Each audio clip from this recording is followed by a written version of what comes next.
Welcome to the Women Inspire Aspire podcast. In this episode, I talk to Trishala Ashok about wildlife conservation filmmaking. Hi Trishala, thanks for accepting my invite to appear in the podcast. How are you doing today? Hi, Venkat. It's so great to be on this podcast, and thank you so much for having me. Oh, it's my pleasure to have you. Could you please go ahead and tell a bit about yourself, your background, and what you're doing? Okay, so I have a very, interesting background, I would say. So, basically, I was actually a jewelry designer. And I actually went to Gemological Institute of America after my degree and did a course on 3D modeling in jewelry design in Carlsbad, San Diego, and came back and I even started my own diamond business and designing diamond jewelry for clients and everything. But I was not happy. I just felt like this was not something I wanted to do. And I was always passionate about animals and wildlife. And I felt like that's where I belonged. So my first encounter with a wild tiger was in Jim Corbett National Park, and I was visiting that park. And for me, it was at this moment that this tiger sighting just kind of, and the forest and the landscape kind of changed everything for me. I came back home and I looked at, like this newspaper article about how Rio Tinto was thinking of, a diamond mining project in Madhya Pradesh in Panna Tiger Reserve. And that kind of broke my heart. Like, I was like, okay, this jewelry industry is kind of exploiting nature and it's not sustainable. And this is not what I want to do because my heart belongs in, with nature and wildlife.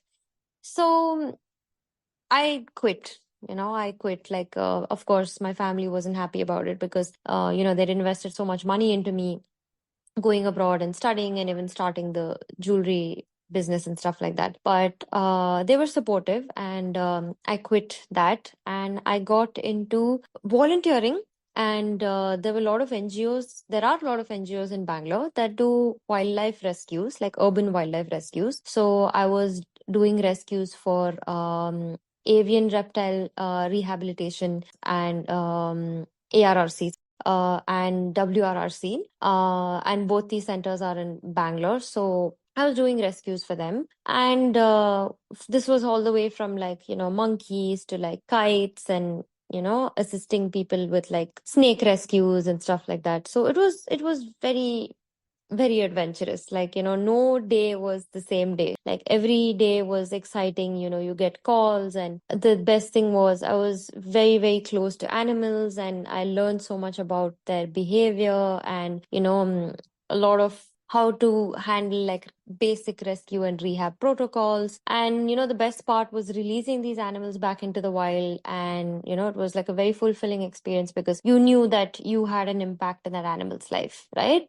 But still, again, it was very great, but I still felt like there was a need to do something more. And when I started volunteering with these NGOs and a lot of NGOs, I noticed there's this huge gap between like people's understanding of wildlife, especially when it comes to snakes, right? Like not many people like snakes and many people fear snakes. So I started doing a lot of talks about this. That's when I would say like the storyteller in me was kind of born, when I started like, interacting with children, interacting with local communities, and, talking to them about wildlife, especially snakes, and the myths and misconceptions about snakes, and, our urban wildlife and our rich biodiversity. And people started responding like really well to like what I was saying. And I started making like a lot of impact in people's lives. So an opportunity came by where, I wanted to kind of like make a film on World Snake Day. So I contacted this friend of mine, Abhilash Krishna, who's a director. And we had an idea of coming up with a film on myths and misconceptions of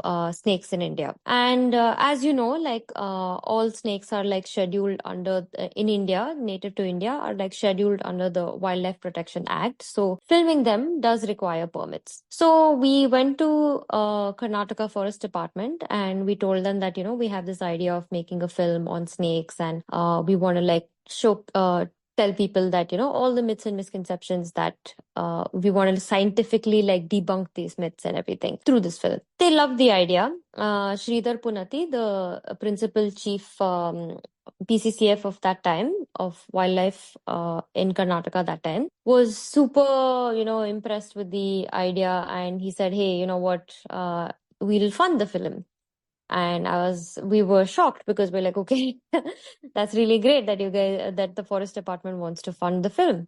So my first ever film, not many people are lucky to get such an opportunity, was to co-present and co-direct a film on myths and misconceptions of snakes in Kannada and English. So this film is available on YouTube, and it's only meant for education and awareness. And it's got a lot. We even had a screening, and it was very well received by media, and a lot of appreciation. And it's still being screened in awareness programs. So that experience for me was very, very fulfilling. That's when I felt like this is where I belong. I wanted to make a bigger impact as a conservation storyteller. And ever since then, I've been making a lot of films. I worked with a lot of NGOs, a lot of production companies, and I've been making, even with Uttar Pradesh Forest Department and Karnataka Forest Department. And what I do love doing the most, I kind of move away from broadcast, and I would say, I'm more into narrowcasting. I love making films for a specific target audience and using it only for outreach and awareness, and kind of addressing issues at the grassroots level. And I'm not really interested in going on big screens and OTT platforms and doing blue chip cinema. And I mean, they're great, they're really great, I love those films, and I watch those films a lot. But for me, I feel like I want to make content which is regional and easily accessible, and can be used a lot in education and awareness and outreach programs. Okay, great, wonderful. So how many films have you made so far? Okay, let's see. So I haven't really counted my films. I'm gonna count my films here. So I would say 5, and then I would say the 6th one right now is currently still under post-production. That's When the River Stopped Flowing. It's a beautiful story about a optimistic conservation story about the conservation of gharials in the Girwa River, which is in the border of India and Nepal. It's pretty interesting that you want to do narrowcast and address specific communities and people. Can you share your experiences when you did that? What kind of impact you had because of your film on the local communities? Oh, okay, definitely. So here are a couple of my favorite moments. Okay, so along with the myths and misconceptions film that we made, when we presented it to the forest department, they were really happy with the film. They wanted us to kind of do something more. So they wanted us to also come up with a public service announcement about what to do during when a snake enters your home, along with a helpline number. So they wanted this in Kannada. And for me, this was very exciting because, being from Karnataka and, being a half Kannadiga myself, I was very excited about this, and I wanted to, immediately jump into this project. So here's what I learned about conservation filmmaking, and here's what I love about conservation filmmaking. So throughout the stages of production, from the pre-production to the post-production, you're very involved with the local community. They're involved in helping you out throughout the process of production, and logistics and planning and making sure your field and stay and everything is comfortable. So you're constantly interacting with them, right? And in that process, they also learn about the importance and value and the conservation message in your film, right? So this is one example. So the the film, the public service announcement, is actually on YouTube, and it's got a lot of views, and it's got a lot of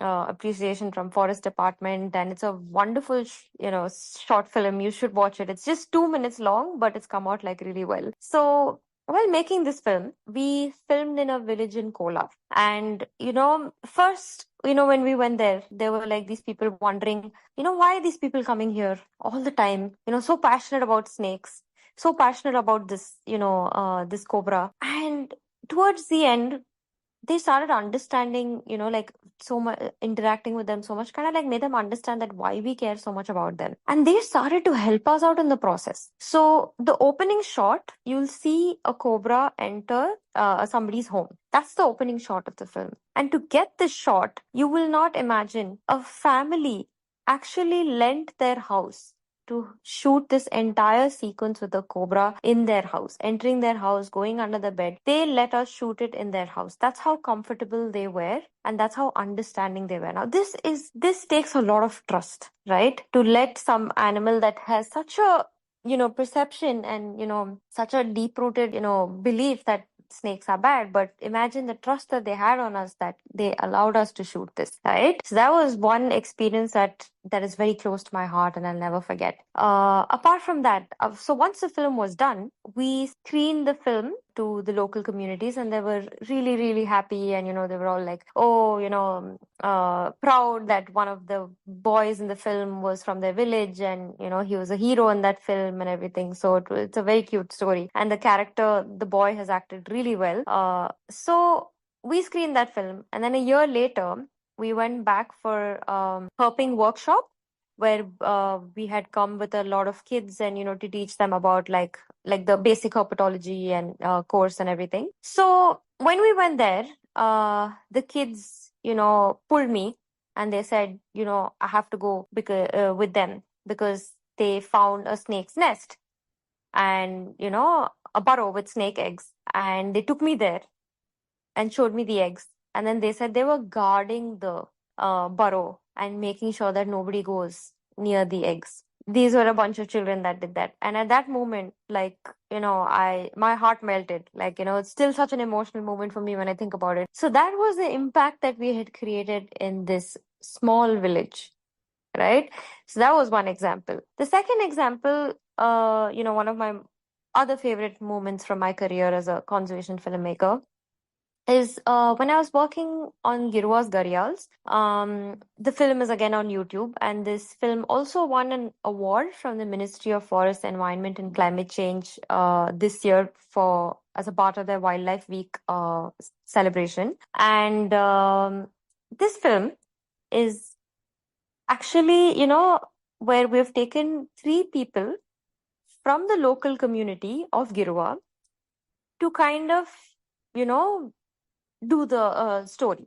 Okay, so it's a short film, and these 3 are like the main characters in the film. So, the forest department had asked us to make this film for them. And then I told them, I said, see, like if you're using this for local outreach and awareness, if a scientist is going to come and talk on screen, even I'm not going to watch the film. So I said, trust me with my process. Let these 3 people act, and it will come out to be a great film.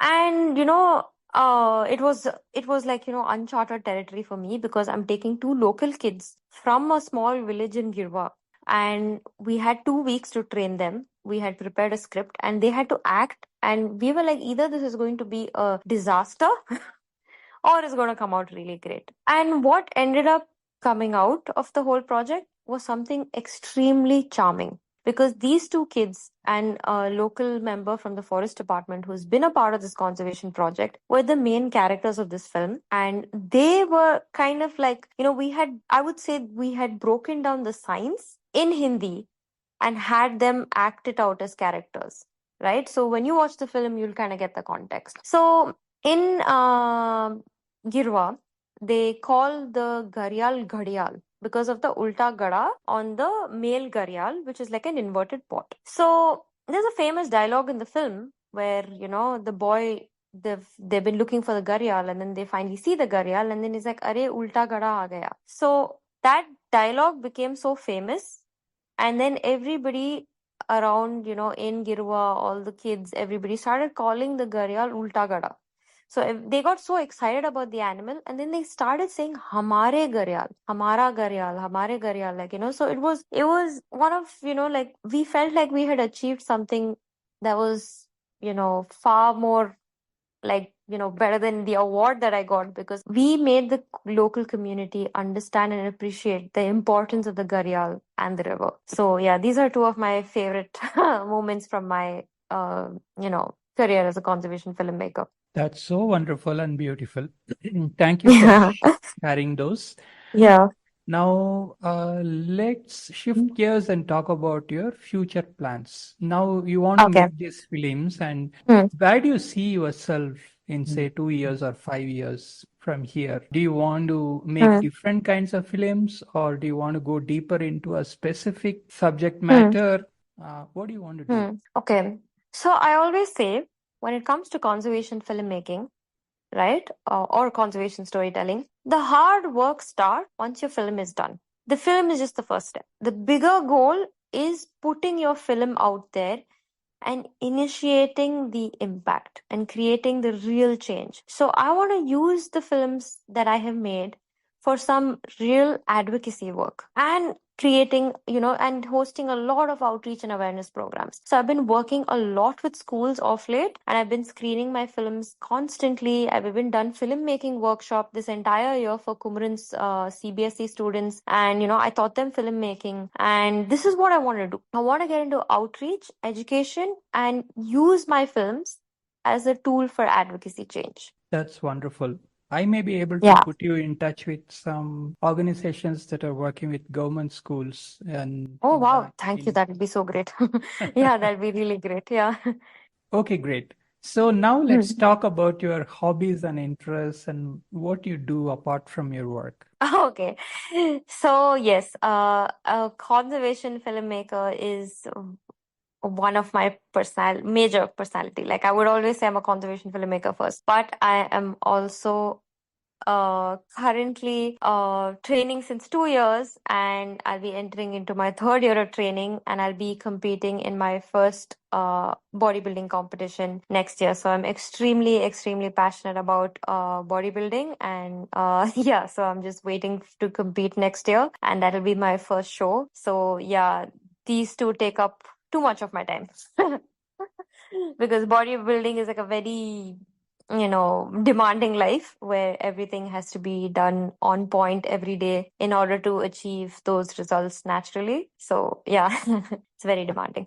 Absolutely. So how did you get inspired into bodybuilding? So, I was, always, ever since I was a kid, I really admired bodybuilders. And, I was always passionate about health and fitness. And if you've seen, like bodybuilders like Arnold Schwarzenegger, like who's one of my favorite bodybuilders. And then we have Ronnie Coleman, who's also like, 8-time Olympia winner. These people, bodybuilding is not just about like, building a physique, right? It's also about, doing these shows where, you're showcasing your body, which is like a form of art, and, the nutrition that goes behind, and, the science that goes behind lifting and training.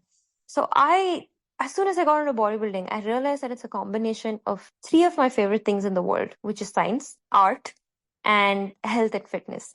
So I was like, wow, this sport is so beautiful. Like, it has a combination of all these three things. And then I realized that as I became, more and more deeper into bodybuilding, more disciplined with my life, I realized that the mental strength that it gave me, every day to, I became stronger and stronger, watching myself become more disciplined. And you won't believe it. I would say that it changed me and changed my personality and changed who I am and made me so much more career oriented and goal oriented. Like, because of the discipline mindset that I had, like I started like really, like my work also, like, a lot of people said that, oh, you know what, you cannot manage these two things. Right? You cannot do these two things. These are two demanding careers. These are, bodybuilding is different and this is different. But what I realized that was that the discipline mindset that I had developed from bodybuilding actually helped me get a better work ethic and made me like, a stronger, more like had like such a great mindset when it came to like being a conservation filmmaker. So yeah, it was really amazing like how it helped me become a better filmmaker, more disciplined, more dedicated, and have a really good mindset. Yeah. I don't know if that makes sense, but yeah. Yeah, it does make sense. So I have two Okay. questions for you as follow-ups. Hmm. One Hmm. is, so obviously, when you got disciplined, time management Hmm. is one of the things that you first probably Correct. you Hmm. would have adopted. Hmm. So can you Hmm. give some tips to the audience about how to go about time management? Okay. Sure. So to be honest, that is something that I feel I'm still always figuring out because, over the year, like projects started intensifying. I started getting more opportunities. And, there have been times where I would be so stressed and, be like, oh my God, like, see, bodybuilding is a very demanding life, right? Like you have to do everything, like eat this much amount of food, go to the gym these many times a day, do these many steps per day. I always was fearing that I would come to a point where I would, had to choose one over the other. And I would, at that moment, it would get so difficult that I would be like, okay, I cannot choose one over the other. I have to do both, right? And that's a lot of pressure that you're putting on yourself. And that's a lot of stress you're putting on yourself and your mind and body. So I'm I feel like I keep facing new obstacles.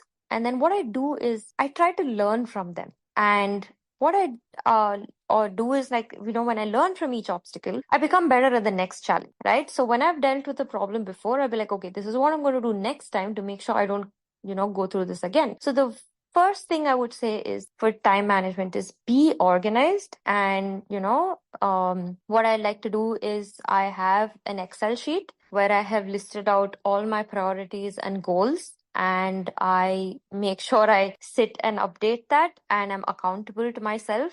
And, if there's anything that is lacking or any task that needs to be done, I prioritize that and I make sure I follow this very religiously. So this helps me like, kind of keep my day more organized. And if it's something like, okay, now I have to go for a conference or I have to go for a talk or I have to prepare for something. And with bodybuilding, I have to cook my own food because, everything has to be measured, everything has to be accurate, everything has to be these many grams. That gets very stressful.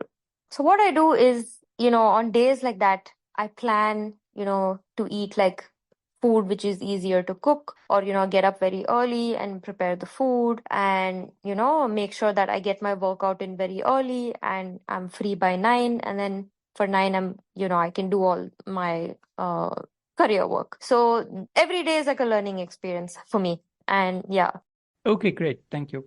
And the second question that I have is about, so I heard that in terms of fitness, Huh. nutrition and diet plays a huge role. Um, Correct. is there some kind of resource or some online resource or something that you would like to share which will help in Hmm. nutrition and diet kind of things in general, not related to Okay, bodybuilding, huh. but in general? So do you Okay. have anything like that? Of course, yeah. So what I would like to tell people is, firstly, I have a really, really amazing coach. Shout out to my coach, Sammy Simmons. She's from the UK. So she's taught me a lot about sustainable fitness, right? So you need to make it sustainable.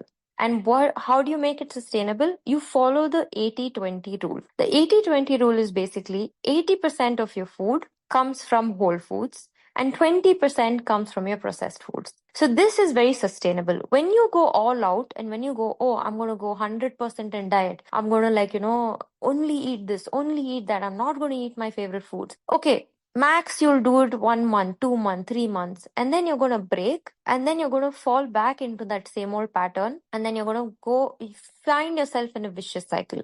And this was me. This was really me before I met my coach. And, it took me 3 years to practice the art of eating in moderation, learning to follow the 80-20 rule. And this helped me have a better relationship with food, right? Because a lot of people, think that, when you're into fitness and when you're into this thing, you cannot eat this, you cannot eat that. You have to completely not eat that. But what they don't realize is if you practice the art of eating in moderation and eating how much is required for your body, then you're going to like, you'll have the best of both worlds. Like people get shocked when I tell them that I eat dairy milk every day, right? So, but I also eat my veggies. I also eat my chicken. I also eat my, my rice, my potatoes. But yeah, so this is what sustainable fitness is. You follow the 80-20 rule.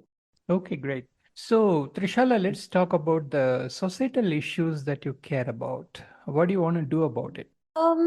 So one of the major issues that I'm working on right now is the booming exotic pet trade in India.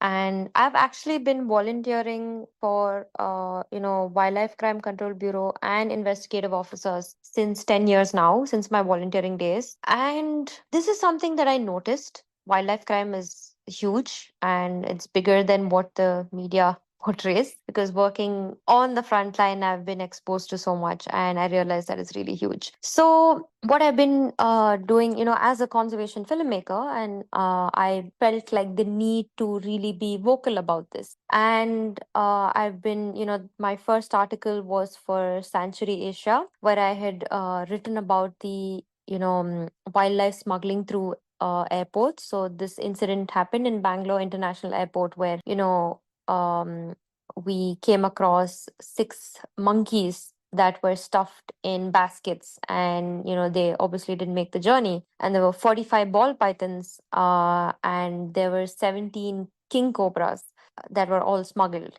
And this really broke my heart, and I was there with my camera that day, and on an assignment, and I got to document all this. And it took me like 4 5 months of to muster up the strength and the courage to actually go vocal about this, because I was exposing the underbelly, the criminal world of how smugglers and traffickers operate. And I was going very vocal about this, right?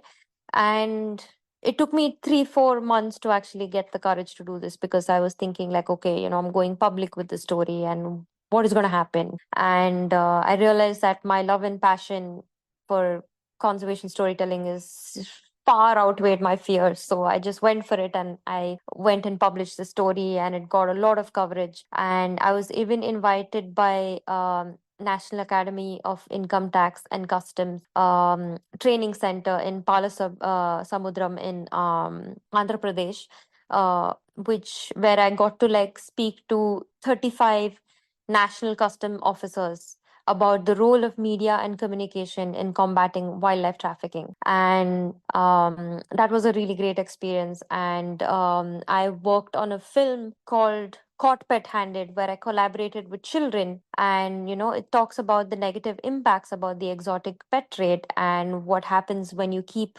wild pets in your house, right?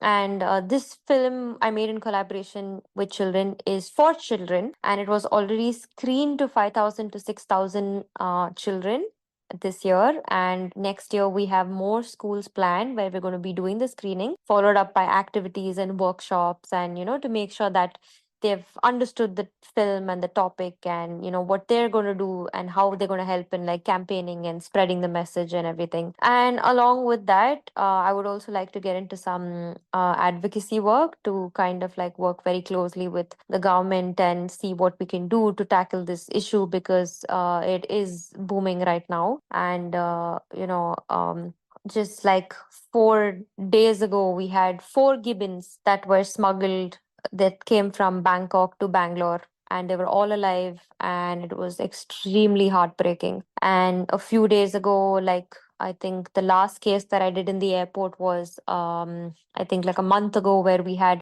36 birds. These were like birds of paradise that were smuggled and in the airport, and unfortunately like 10 of them died. And it was very heartbreaking to even hold one in my hand. I never imagined that a species that I adore so much, I've been watching in wildlife documentaries, will be laying dead in my hand. And it was extremely heartbreaking. So yeah, I've been very vocal about this, and I'm trying to focus on exotic pet trade and tackling this issue of wildlife crime for the next few years. So yeah, that's the issue that is really on my mind. Thank you so much for sharing that. And it's really Yeah. heartbreaking. And the audience who are listening to this will become aware of this problem. We are coming to the end of the podcast. Do you have any questions for me? Oh, yes, I definitely do. Yes. So I do have a question for you. Now, I have gone through your podcast channel on Spotify, and you have interviewed like such diverse set of women, all the way from marine biologists to authors to dancers to marketing experts. It's really amazing how you have this gift of being able to communicate, I feel like, with absolutely anyone. You're such a good host, and as a storyteller, I actually want to learn how to communicate like this. Like, how do you make people so comfortable? And what tips can you give me and your podcast listeners on how to be good communicators? Oh, you are flattering me. Actually, I don't talk. I don't talk that much in the podcast. So Huh. it's the guests No, who but talk, you right? have this thing of like, yeah, making people feel comfortable, like, yeah. So that was something that when I met you in person, also that, yeah, you had that gift, like, so how do you do that? Like, is there any tips that, and you can keep the conversation going with absolutely like, anybody from any field, which is great, like. Yeah, some of the subjects like Carnatic music and dance and possibly the tech also, I am quite Mm, comfortable with because I'm familiar with those mm, subjects. As far as marine biology is concerned, I've been volunteering for a climate change related initiative, so have read mm, about that topic a bit. Because of my exposure to these different subjects, I am mm, able to ask some questions related to the topic. But otherwise, I have a framework, like mm, highlight points, like what mm, we went through today. And I mm, ask those questions and let the guests talk about their mm, experiences. mm. As I said, most of the time I keep shut and let the guests talk, Huh. and it Mm. works. I think it comes naturally to me. That's the That's best I really can. good. Yeah. That's really good, yeah. But also, what I always read and what I always people say is that, to be a good communicator, you always have to be a good listener. And yeah, so I guess you're a good listener, like, along with being a good communicator. Which usually some people are good at speaking, but I don't think they'll be good at listening. And yeah, so yeah, I guess you're good at both. Possibly. I'm a storyteller Yes. too, Huh. actually. Yeah, exactly. Yeah. I'm into corporate storytelling also to storytell teams about the importance of software quality. Wow. Okay. That's interesting. Like that's a kind of storytelling that I actually never thought existed. But that yeah, I would love to learn about corporate storytelling from you someday. Like, how that is. Well, if Hmm. you look at the recent incident about some Huh. million computers went down on a day, right? And there True. was Yeah. Hmm. there was a software defect behind that. So the only problem was that they didn't test that, before releasing, they didn't test it. This is where the importance of quality comes in. And so they have to Huh. test it to make sure, in their local Huh. computer, they have to test it properly that it Hmm. works before they Hmm. download that software into Hmm. millions of computers. Nowadays, everything is Hmm. automated. Correct. Hmm. All these downloads that they happen Hmm. in minutes across the world. Hmm. So the impact of that, something goes Huh. wrong, it could potentially bring down millions of computers around the world, affect Yeah. hospitals, financial companies, Huh. banks, and all that. So we got to be extremely careful about it. So that's something I'm passionate about, and to use storytelling to create awareness among the teams, especially Hmm. startups. That is something that I've never heard of, and very nice to know that you do something like this. Yeah. Storytelling. I feel like storytelling runs the world. Like, the world would be very boring without stories. So I have done a couple of Hmm. podcasts with storytellers who tell Hmm. stories for children as well as stories for senior citizens. Hmm. So it's Hmm. amazing Hmm. to interact with the story. Amazing. Yeah. That's really good. Yeah. That's very nice. You can go through Hmm. those podcasts when you find time. Definitely. Yeah, yeah, yeah. I've been like, going through like each and every one. So yeah. And yeah, I listen to a lot of podcasts. So, once a week, like I do like one like channel and one episode and everything. So yeah. I'll catch up to yours.